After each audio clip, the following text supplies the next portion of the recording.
Hello friends, welcome to my channel. प्राथमिक model first Roman நம்ம இன்னைக்கு பார்க்க போறோம்।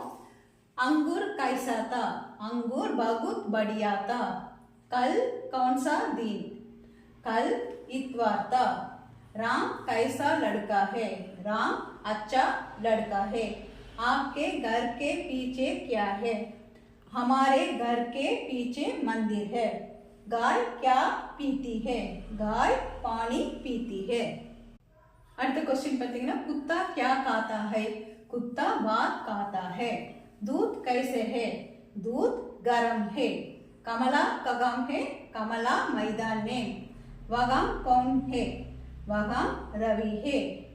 वह क्या है, वह कलम है। இது இம்பார்ட்டன்ட் क्वेश्चंस। இந்த 10 क्वेश्चंस ரிவிஷன் பண்ணுங்க। இது ஃபர்ஸ்ட் ரோமன், நாளைக்கு செகண்ட் ரோமன் பார்க்கலாம் பிராத்மிக் ஓடது। Okay friends, take care, bye bye, see you।